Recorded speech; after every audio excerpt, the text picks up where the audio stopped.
আসসালামু আলাইকুম প্রিয় ভাই ও বন্ধুগণ। আমরা যে এই যে টি শার্ট, পোলো শার্ট এবং স্লিপ শার্ট আমরা যে শার্টগুলো ব্যবহার করি, এগুলোর কাপড়টা কিন্তু আগে এভাবে সুতার থেকে কাপড়টা নিটিং করে, বাট এই কালারটা সুতা কিন্তু সবটা সুতোই প্রায় এই ম্যাক্সিমাম এই কালারগুলো হয়। বাট এটা কিন্তু ডাইং করার পরে বিভিন্ন রূপে বিভিন্ন কালার বিভিন্ন শেড তৈরি হয়, যেমন এদের দেখতেই পারতেছেন। এটা কিন্তু কাপড়টা আগে শুরুতে এই কালারটা ছিল, কালারটা পরে ধরাইছে আর কি। এই যে বিভিন্ন কালারের বিভিন্ন, এটা আসলে আপনার স্ট্রাইপের কাপড় ইয়ান।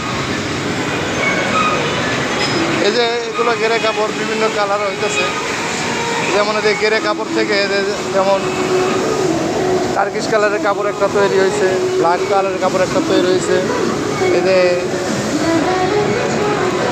পিঙ্ক কালারের কাপড় একটা তৈরি হয়েছে, হোয়াইট কালারের কাপড় তৈরি হয়েছে। এবং এগুলো কাপড় কিন্তু তৈরি করে আপনার এগুলো মেশিন দিয়ে, হ্যাঁ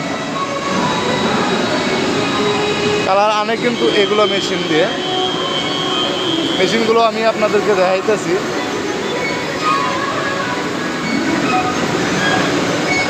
যে কাপড়গুলো কিন্তু প্রথমে ভিজাইয়া কালার নিয়ে আসে, কালার নিয়ে আসার পরে এদের কালার যেমন এদের ইয়ের থেকে নিয়ে আসছে, এটা লাইট গেরে কাপড়। কাপড়গুলো কিন্তু এভাবেই শুকায়, যেমন এদের পানি একবারে ইয়ে করে পড়তেছে, শুকাইয়া পড়তেছে পানিগুলা, হ্যাঁ। এগুলো যেমন কালার নিয়ে আসছে, এদের অরেঞ্জ কালার একটা আসছে, এগুলো শুকাবে পরে। এদের ব্ল্যাক কালার রিপ কাপড়, যে বেগুনি কালার একটা কাপড় আসছে, এ তো হোয়াইট কালার কাপড় একটা হোয়াইট কালার হয়ে আসছে, এটা এখন মেশিনের মাধ্যমে শুকাবে। বিভিন্ন রকমের বিভিন্ন রঙের কাজকর্ম এখানে হয়, যেমন এদের কাজগুলো ইয়ে হচ্ছে।